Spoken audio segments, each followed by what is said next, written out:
that when they turned 30, she'd had both of their names on her cake? Doubtful. Did Justin know that Heidi's friend, Lisa in Phoenix, was Facebook friends with a guy who worked for the event planning company and had the power to score passes for really not that much if you think about what you're getting? Now, how would Justin know any of that? But God/Oprah/the universe must have known, because JT wasn't even touring and still there was to be a concert. On New Year's Eve even.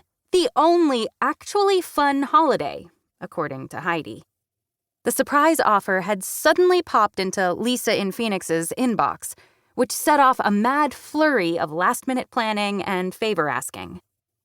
Unfortunately, G/O/U were great at surprises, but not so good at geography, because they'd booked Mom's miracle in the aforementioned Sovereign Republic of Mexico. And they must have been too immortal and invincible to bother researching State Department rules and regulations, because now I'm going to have to drive down to Chicago to get a passport. They can't do the rush ones in Madison. You can't just walk in and pick up a passport. I assumed so anyway. There would be a process and rules, some kind of protocol to foil terrorists and domestic criminals fleeing prosecution, and middle-aged fangirls who decide to leave the country at the drop of a DM as though they didn't have 3 minor children at home. I'm going to drive down tonight and be there when they open tomorrow. They said they can do it same day if you pay more, and it's an emergency. Locke glided into the kitchen. "Who's having emergency?" he asked, unconcerned about whatever emergency we were talking about. He was very chill for an 8-year-old. Witness to a lifetime of Heidi starting fires and me putting them out. Lachlan was oblivious to stress. He took a bag of Doritos from the cupboard. I plucked the bag out of his hands and replaced it with a clementine, nodding to the clock.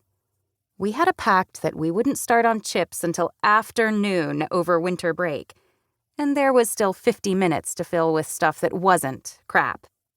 "Mom, if she doesn't get to see Justin Timberlake in Mexico, she's going to die," Karna said. "You're going to drag Locke to Chicago?" I asked. It was almost 3 hours from Larch Leap, plus hours standing around some government office for rush travel documents. I took back Locke's clementine to puncture the peel with my thumbnail. He liked peeling, but couldn't quite start them without squashing them. Heidi looked at me blankly. "Karn and I are going to Malcolm's, remember?" Malcolm was our dad, but not our brother's, something the man pointed out testily any time we mentioned the kid. "We can skip it," Karna blurted. "No, we can't." Make-up Christmas was one of a handful of annual in-person visits to our dads. I'm pretty sure he wasn't any more excited about us coming up to the cabin than we were about going, but he kept careful track of the boxes on the custody agreement he and Heidi had printed off the internet instead of hiring real lawyers. I could blame him for being a subpar father and generally an asshole of a person, but I couldn't blame him for dotting all his I's when it came to Heidi. Give that woman an inch and she'll take your truck. I mean that literally.